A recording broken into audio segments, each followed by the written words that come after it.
So, hello everyone, I'm Nick. The goal of this talk is to introduce the C++17 fold expression.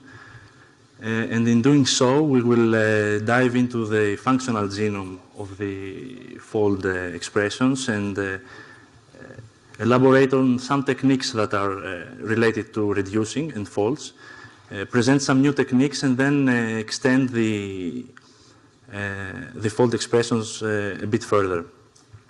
Before we begin, let's give some motivation. I don't know if everyone has wondered why there is no transform if in the standard library, and of course the answer is that the standard library couldn't define an algorithm for everything. But what would you do? An example solution would be to define your own process using existing algorithms. Here I use a transform and a copy if. I hope you can see the code, or is it? No, so it's Node.js, so that's a standard size. I mean, you can, even if I just make this bigger. Yes. So I hope this won't be much of a problem. So one solution would be this, but it involves declaring an extra vector and performing some intermediate step. An obvious fix would be to define an STL-like algorithm. A more literate fix would be to use boost and the boost range algorithm, for example. Or you can do this. And this is somewhat strange. Here we use std accumulate, and this is what we call a reduction, but let's take things from the top. First, we are going to talk about the universality of the reduce operation, transducer, then we'll have a token composition, and then introduce C++17 fold expressions. So, reduce refers to a family of higher order functions that analyze a recursive data structure and through the use of give and combining operation recombines the result of recursively processing its constituent parts, building up a return value. A lot of terminology in that definition. Higher order function, we mean a function that takes another function as an input parameter or returns one. A recursive data structure is one that is recursively defined, like a list in Lisp. A combining operation is what we'll be calling our reducer, is a function that takes an intermediate result and an input and produces a new result. And the accumulator is the seed to the reduce operation, what we pass as the initial value. For example, if we reduce the list of 1 to 5 using the plus operator, we get 15. It's just an addition. Depending on where we fold from, we get left or right folds. For example, the fold left is a higher order function that takes a reducer of B to A to B. This is a type declaration in Haskell. It's not important to actually know the notation. I just want to introduce a nomenclature. This is the reducer. The accumulator is of type B. We have a list of A's, and at the end we take a B value. The value that we take at the end is always the same as the accumulator. To visualize this operation, we would see the parenthesis forming a ripple on the left side. It's like we first add the 0 to the 1. This result gets added to the 2, and so on. Now, what we do when we fold on the right side, when we define a right fold, first of all, the reducer, we say that it consumes the list from the right side. So the type of the reducing function is A to B to B. And then we see this type of expansion on our expression. What is interesting is that reduce is more general than map and filter. That means that we can express mapping as a reduction operation. And this is fairly easy to define. Here is a definition of map in Python and an example use. So take, for example, the map case in Haskell. All we have to do is apply a transformation function, a mutation function, to the input, x, and prepend it to the accumulator. Or even more interestingly, has anyone heard of the fishbuzz problem? It's a problem that says, okay, you have a range of numbers from 1 to 100, and I want you to print fizz if the number is a multiple of 3, print buzz if the number is multiple of 5, print fishbuzz if the number is multiple of both 3 and 5. So this can be expressed as a reduction. We pass to the reduce function a range of numbers from 1 to 100, and then this reducer, the fishbuzz reducer, that transforms the output and appends it to the list, to the partial result. Also, filter can be expressed as a reduction, and this is an example in Haskell.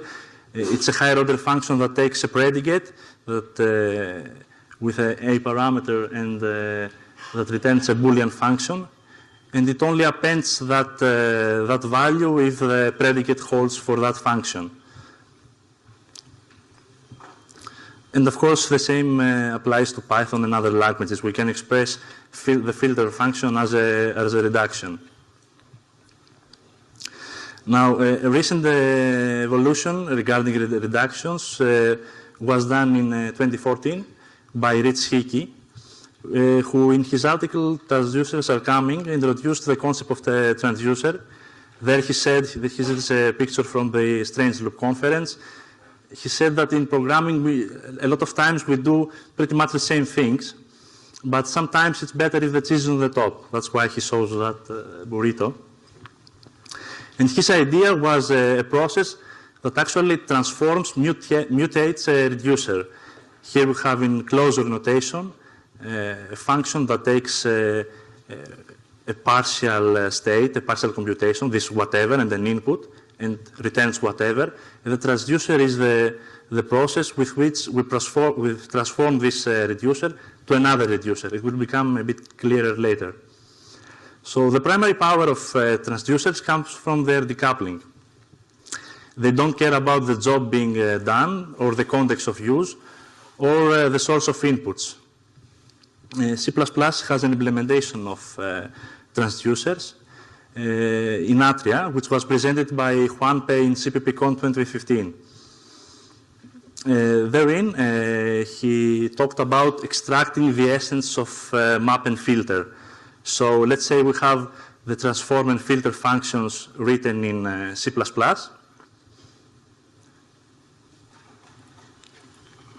And we can see immediately that they have very much in common. They both iteratively step through a list and apply a step function on each element.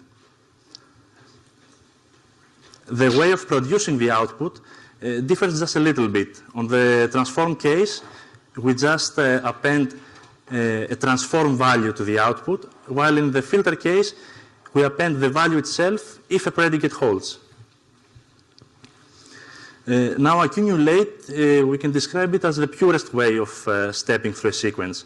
For example, here we write it like doing this ++ in a for loop and applying a step function. This step function is our reducer.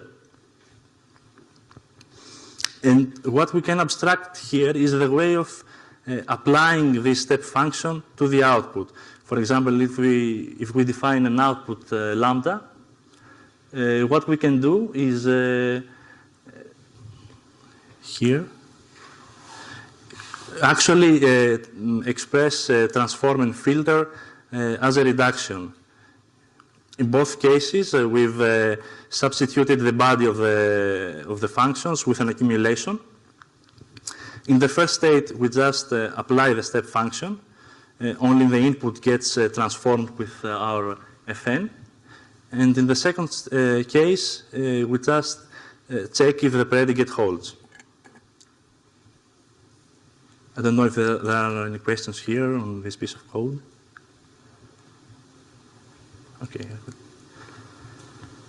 continue. Okay. Back to Node.js. So the way to express transform with a transducer is with, let's say, for example, a map transducer, which is a collection of nested lambdas. Usually the way to read this is go at the last return and check that lambda. This is what you will get at the end. This is a lambda that takes the state, S, and the inputs.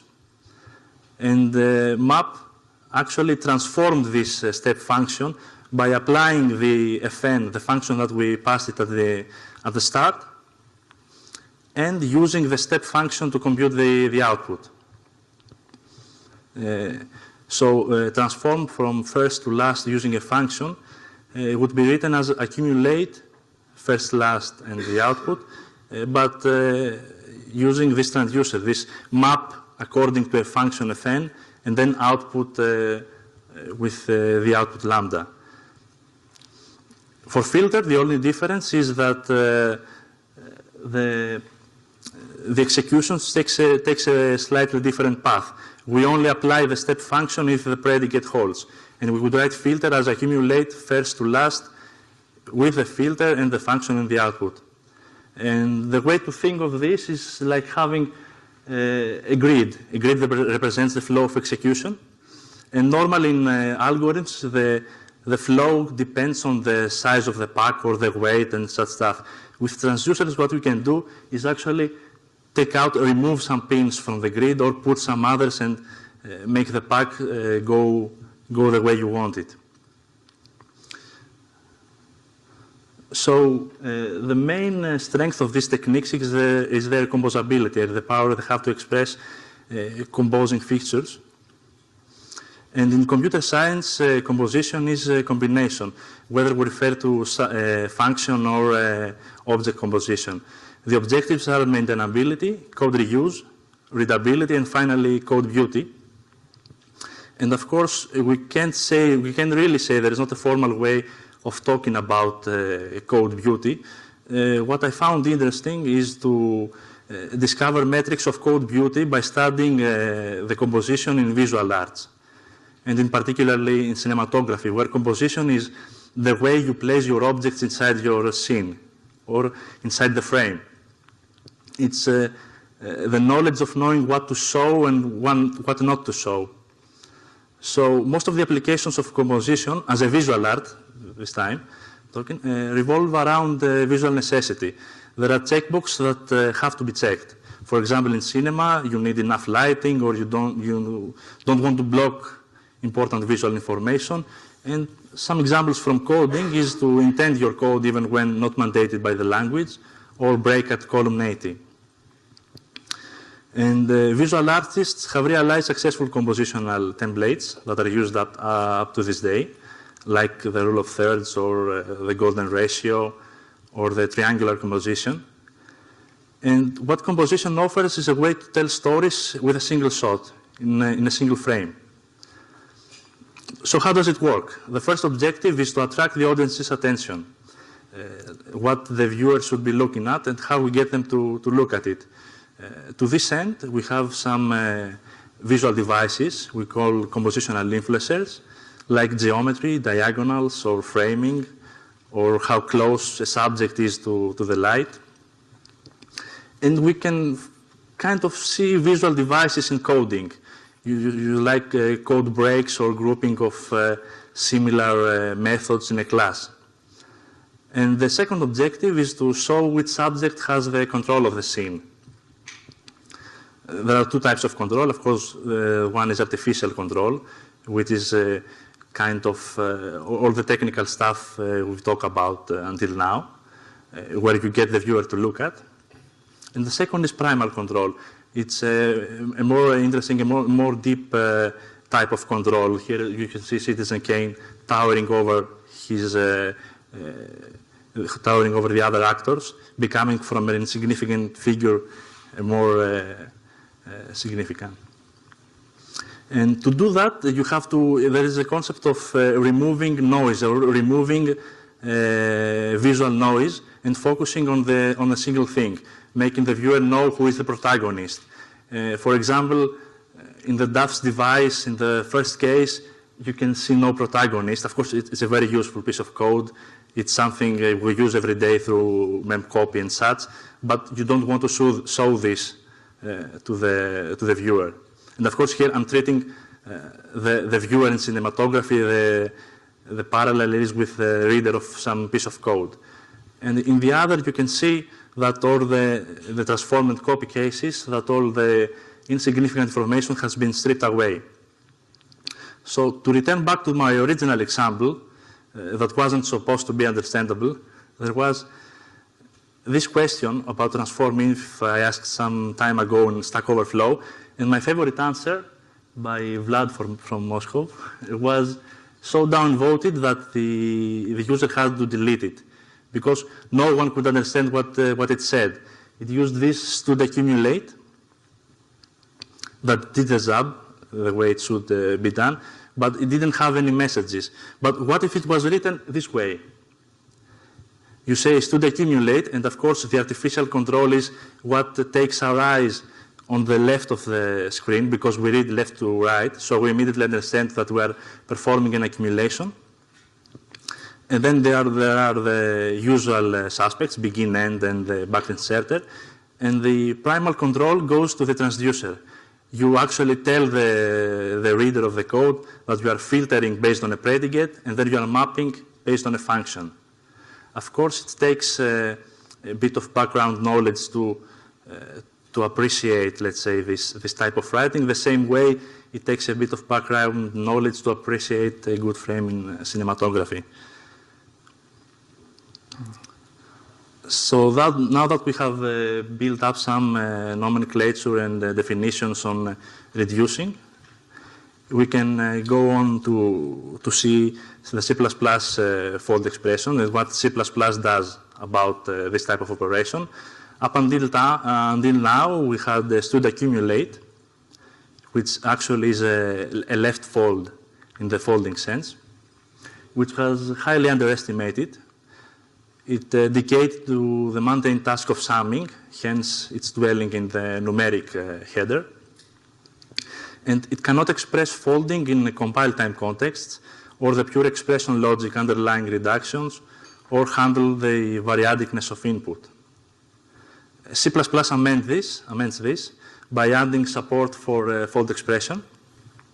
And how do fold expressions look? Well, the syntax is fairly simple. It involves 3 dots, an operator, and the expression. If we put the 3 dots on the left side, we get an unary left fold. The expression is contains an unexpanded parameter pack. And this expands to a left fold similar to that in the Haskell programming language. The right fold, for the unary case, it contains the triple dot on the right side of the operator.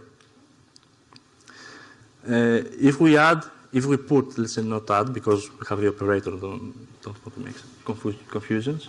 If we put another a non-pack argument on the side of the dot, we get a binary left fold, which expands to the same as a left fold, only the first operand is the non-pack argument. And the same way we define a binary right fold. The operator can be any one of a limited set of operators. For example, the plus, minus, or multiplication operator. And then we have the definition of identity elements. By identity elements, we mean the value that gets returned when we pass it an empty parameter pack. And this relate to the identity elements in the mathematical sense. For example, if we fold an empty list with a multiplication operator, we get 1. Or if it's a plus operator, we get 0. If we use, of course, these identity elements only work for a limited subset of the operators available for folding. Now let's see some examples. Okay, the sum function in the detail namespace at the top uses right fold. So if you get here, you get the args plus ... This is the folding. This is an example used to sum the contents of an array at compile time. Of course, we have to do some boilerplate code first to get the contents of the array. Here in the main function, you see that we define these arrays and then pass it to a summation function, this sum, that makes an integer sequence that has as many elements as the cardinality of the array. For example, if the array has 4 elements, the index sequence is 0 to 3. The reason we do this is because we can only get the array elements with std_get of I. We can only get this at compile time. Let's say we cannot loop through the array at runtime, through the std array. And we expand this get of I in place in the sum, and then we pass it to the fold. So actually this type of programming, and here only the main function has any meaning. It's so commonplace nowadays that the C++ standard defines std_apply. Above, I just have an implementation of std_apply, but what it does is essentially take care of this expansion. It generates the index sequence for you, calls std_get for each element of the index sequence, and then pass those unfolded, let's say, parameters to your callable. Here we just define the summer structure that will do the summation, and we pass that performs a right fold and adds up the values.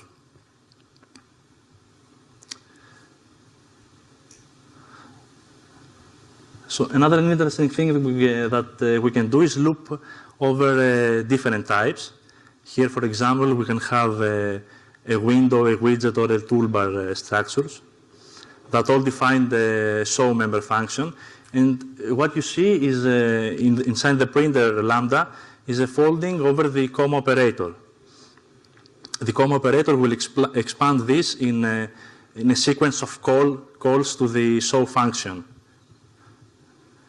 And of course, the empty printer at the end just produces void because there is an identity element for the empty parameter list and the comma operator. Any questions on this piece of code?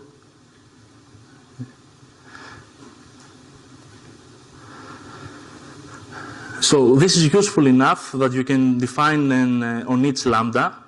It's a lambda that takes a function and a series of arguments and applies these arguments, applies this function on each of the arguments. Here, for example, we can pass it the printer and the arguments, which are of double, string, or integer type. Okay, so this is old code. It's from a very good article called Simple C++ 11 Metaprogramming from Peter Dimov. Yes, simple. What he wants to define ultimately is this line. It contains a meta function, a function that can answer the question, does a set type exist in my type list? So all this can be done in C++ 17 like so. It just folds over the logical OR operator and asks if there is same type trait. So we will get a Boolean answer here, and we have no depth in instantiations. It's not recursively defined, so it all expands in place. Following this logic, we can say even more things about predicate logic in modern C++. For example, here I have defined a set of variable templates that answer the question, questions about a Boolean sequence, for example, all of, or any of, or none of. For completion, I have to say that C++ 17 also defines some conjunction and disjunction templates, variable templates. The only difference is that those are short-circuiting. I'm not really sure about how they are implemented because I haven't seen a standard implementation yet, but it looks like they are recursively defined to be short-circuiting. The other way, with this all-off, you just expand your parameter pack in place and ask the question you want to ask. So you can formulate some quantifiers, the existential or the universal quantifier. In the first case, you can ask, is any of these predicates true in my type list? The existential quantifier, as I have defined it here, takes a template parameter, which is a predicate, and the type list, this class of t's. And the universal quantifier asks the all-of question. Are all of these things true? For example, if I define a meta function is small type, it's just an example, in which I check if the size of my entity is less than 4, we can call this existential quantifier with the meta function and the list of types. Here I do a type test, passing an integer, a char, a float, or a double, and I ask these questions inside the type test. So this is a very useful thing to have. This is a quantifier, especially I think it will be useful when defining concepts because they involve a lot of type querying. And there is an extension you can do about meta functions that take more than one argument. Here is a dummy example where I define the carry meta function. That just, if we see the example, I can carry the is same.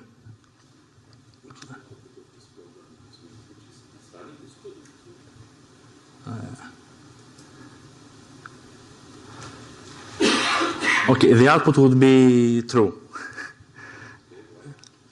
Because I'm making a tuple, yes, thank you for the question. I'm making a tuple here in the type test that contains 1, 2, 3, and 4. And this is an integer, a char, a double, and a float. So what I'm essentially asking inside the type test, I'm saying get the tuple of t's. I'm only querying the type, I don't get the actual value. So the existential quantifier checks is there. Is the question is there? And more specifically, is there a true answer inside this type query? Is there a type that satisfies the is same meta function, the is same type trait for integer? So it's like that we have performed the stud bind at compile time, take the is same meta function. Is same takes 2 arguments normally. It checks if the T1 and T2 are the same. So we have attached the integer type to the is same, and now we have produced a new meta function that checks if a type is equal to integer. So since I have performed this query for an integer, a char, it will answer true. So for example, this could be in a more realistic context. It would be a bit harder, I think, to check. If you had some types and you had to check is default constructible, and you have performed all these types, and you would say universal quantifiers if you want all your types to be default constructible, and then if that return no, you could do Spiny, or you could just break at compile time, you could do an assertion, and all of these things. Would you please use the mic for the record? Yes? Yeah. Sorry, I was asking if this is C++ 11, isn't it? 17. 17, and where is the difference? Where is the 17 part? The 17 part is in the fold expressions. You can't have folding. I mean, the existential quantifier at the end calls the any of predicate. So it's in the implementation of existential quantifier? Yes. Okay. Yes. Okay. So that's the difference, because if you had to implement such predicates that look that simple in C++ 17, to have an equally compile time friendly and semantically equal definition in C++ 11, it could take this much code. Here, I mean, there is even a device to slice the number of instantiation by tenfold. It actually uses MP count because the compiler breaks faster. It's a really painful process to go through. While this simple thing can even be composed to much higher level of meta functions.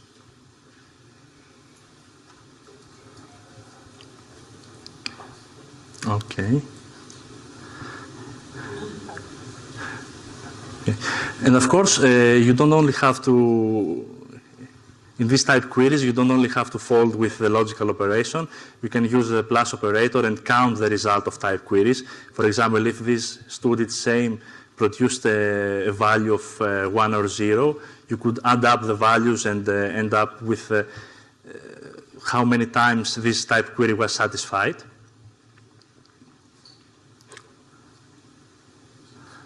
Yes. And of course, now we go on to arbitrary fold expressions. So a somewhat limiting feature of C++ fold expression is that they're only available for certain operators. So doing this is not allowed for arbitrary callables. You can't fold over your own type, over your own functor. I've written a library called Boost Reduce that is in the Boost Library incubator that solves this, and here is how. So is anyone familiar with expression templates? So if you're not familiar, we will take a high-level view. So it's a process of transforming your expression into an expression type that you will step into later. For example, if you had 3 big arrays and you didn't want to produce an intermediate temporary array every time you sum up these arrays, you would use expression templates to formulate this expression in a way that it steps through all 3 of the arrays while you're computing. The idea came from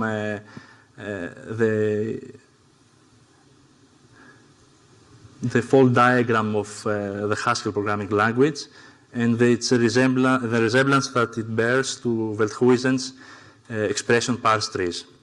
So what we do is actually create some wrapper types around our data that hold the data itself and the operation we want to perform. And then we create an expression type that records the left and the right operand and the operation we want to perform. This is even the names are the same with the description by Veldhuizen. And this expression can call a give method. What give does is forces the left and the right operands to give the results and passes them through to the function.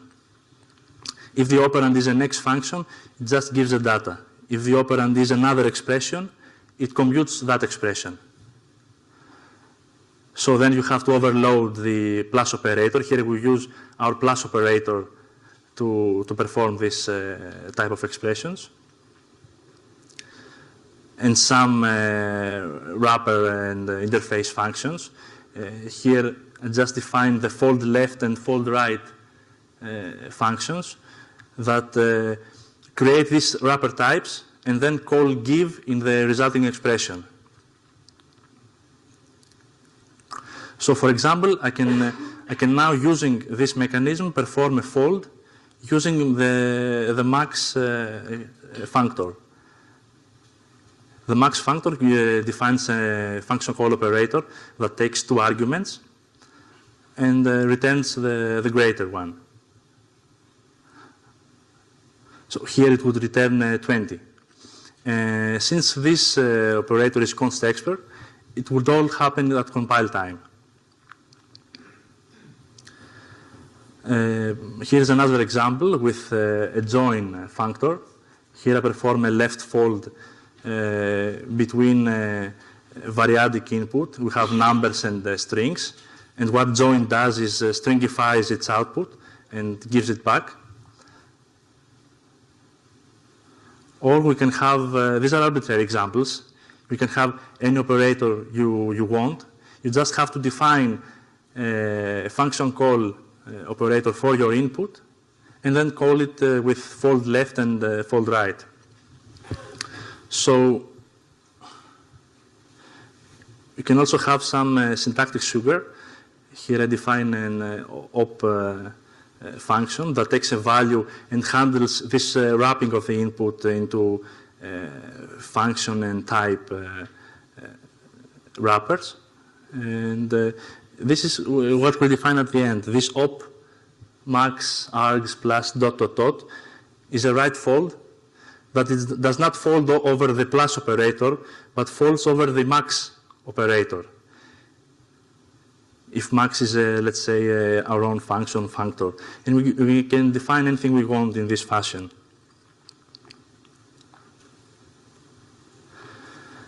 So a very interesting application of this is for function composition. While looking at function composition, you can almost, if you squint, you can see it's like a right fold. You can see that the parentheses ripple on the right. So that looks like folding over the function call operator, like performing the args, function call, and ... So I first tried it in Haskell, and it worked. So how would this work in C++? If our callable, the operator we want to perform, is a function comp that all it does, it takes the two sides of an operation, the left-hand side and the right-hand side, and it returns a lambda that calls the left-hand side with the result of calling the right-hand side to its operations, to its arguments. So this way we can define a compose function that just uses this functor, does op, comp, and then forwards the argument, and asks the expression templates to give back the argument. So at the end, how would this look? Okay, let's define 3 lambdas. The third one takes 2 arguments, and we can compose f1, f2, f3, and this would be the same as calling f1 paren, f2 paren, f3 paren 2 and 3. So you can even store this creation of a meta function, this creation of a callable, of a closure in a CFs, and then call it.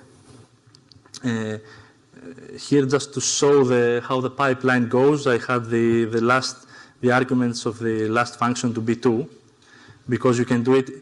It's only a prerequisite for the intermediate functions to take 1 argument. Once the last the last function has computed, you can just pass pass the result to propagate the result back to the other functions. Another interesting, that's the whole story of function composition. I don't know if we have to show it, but when doing this, when defining a compose operator, it's very, very interesting and critical to preserve the value category. Because as you know, functions, and especially member functions, can be, for example, ref qualified. So if you capture the input by value, like here, you lose all this. Apart from creating copies, you lose all ref qualification. So what you have to do is define, for example, this was my solution, define a perfect capture type and use C++ 14 generalized captures, and then capture the left and the right-hand side by their value category. You would either capture the values, call a stood forward that actually moves the temporary value into your left-hand side, or create a reference wrapper, and then call the respective functions. In the same spirit, you can define carrying. So what is carrying? We would say carrying is a partially applied function. So what you have to do is this time fold from the left side, and then I've written the whole story here from the beginning. I have my perfect capture type, and I capture the left and the right-hand side arguments. And I call the left-hand side on the right-hand side. So it's like binding the first argument to the right-hand side, and then I forward whatever parameters exist more. So this is an example. I define two lambdas, the function 1 and function 2. And here I carry the function 2 with the argument 2. That creates a function that takes two parameters. So this is pretty much like using a stud bind. What is interesting here is that, and I mentioned this even later, that once we have const expert lambdas, you will be able to define such skeletons at compile time.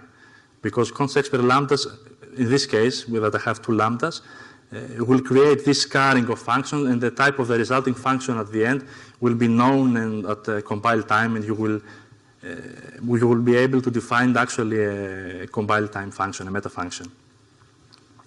Or even you can use those techniques together. Here I compose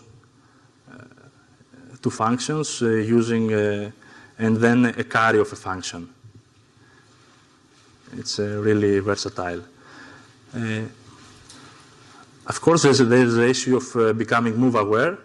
If you remember in my expression templates, I just copied everything. And here it was just, for me, it was a big lesson about move semantics. Because when creating these move-aware types, these are the wrapper types, I just do two specializations, one for every t-type, and one for when the t-type is an R-value reference.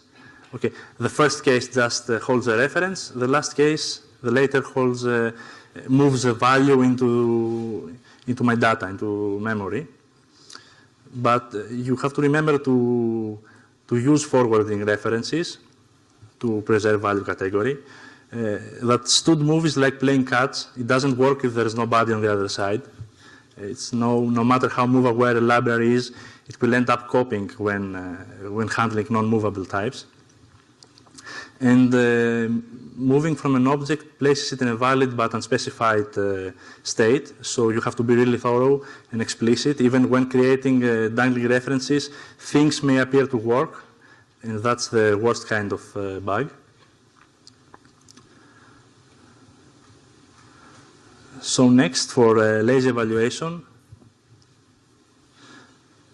there is the case of the Haskell programming languages where everything is lazily evaluated, and that's a feature that's built in to the language. And I didn't go with this approach. I will skip some slides that have to do with Haskell expressions. Mm-hmm.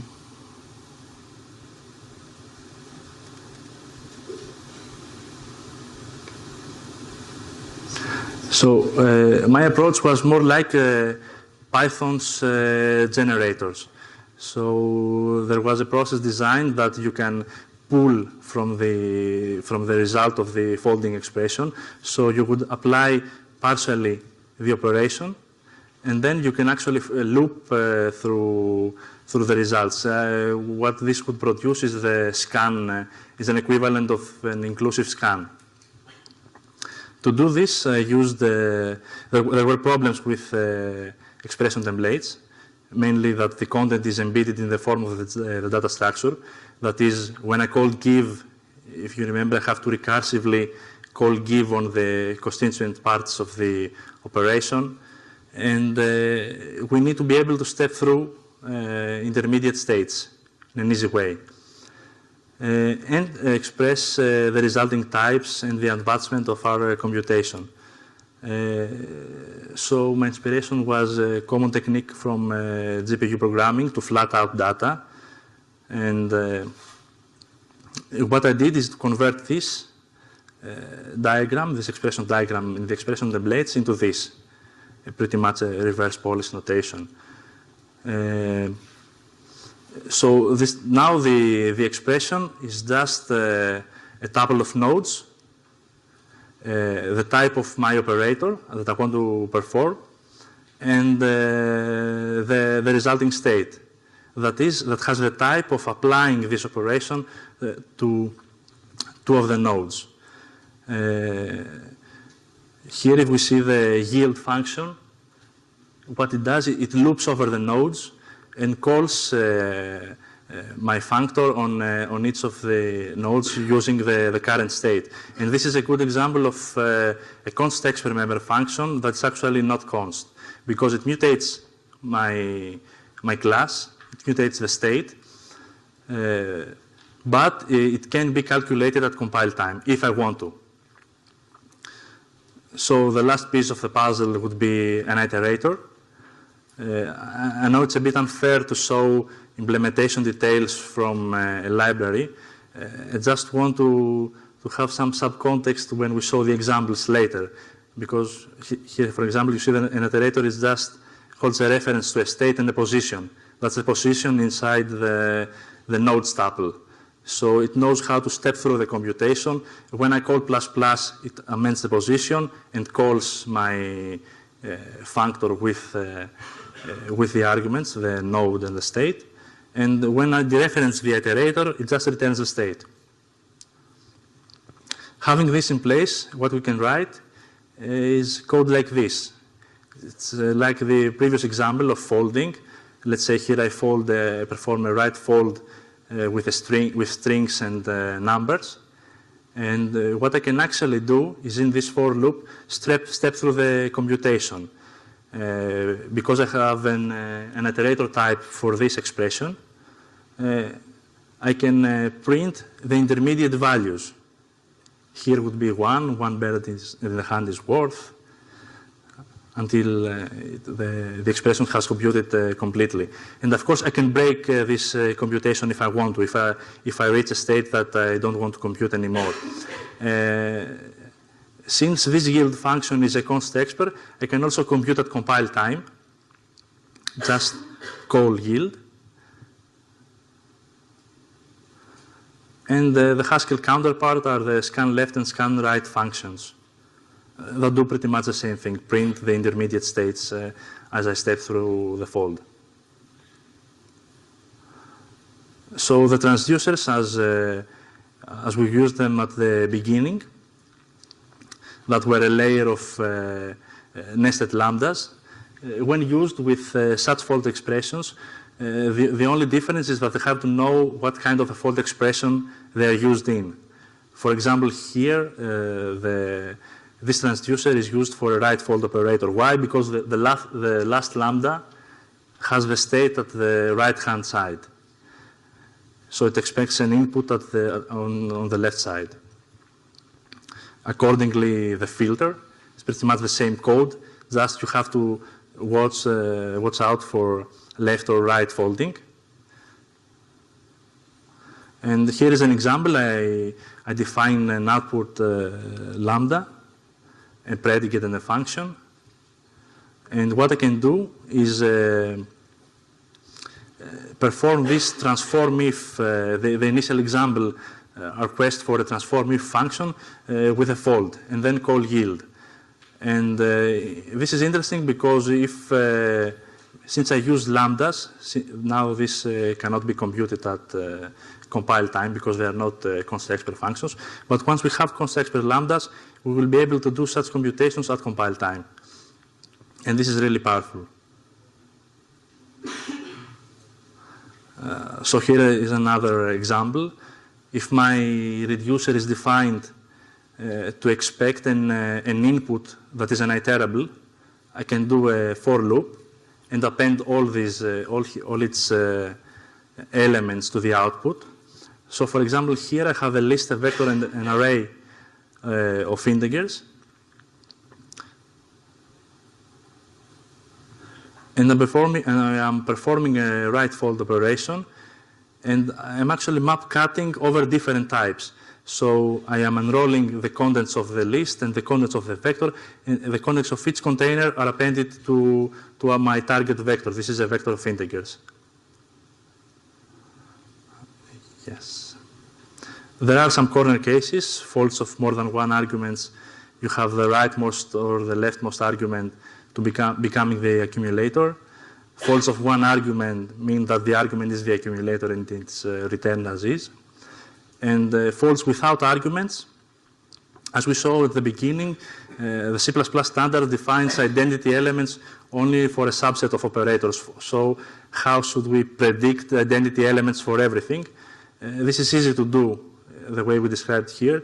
Just define an operator, function call operator that expects no arguments. For example, in the max case, I could define the minimum integer to be the identity element, or throw, or do whatever. And with this example, we've reached the end. To recap, reduce is universal. The transducers are awesome. Composition is aesthetically pleasing. C++ 17 will have faults. Boost reduce gives you faults of any callable, and lazy evaluation is a complex matter. I have included some references, and that's all from me. Thank you very much.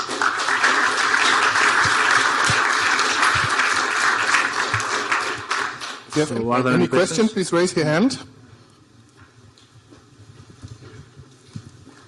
Thanks for that. Two questions. Which compiler did you use?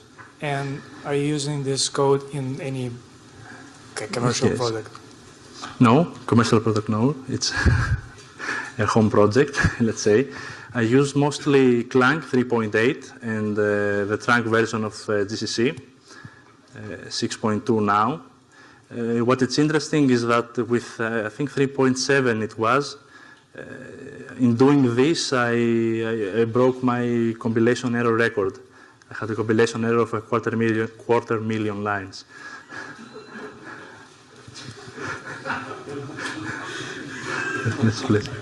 Have you experienced problems when you have proxy types like bool or vector of bool as a result of a fold expression, if the result type is of Boolean type, if you have a vector on? Yeah. So these problems are kind of defer to the user.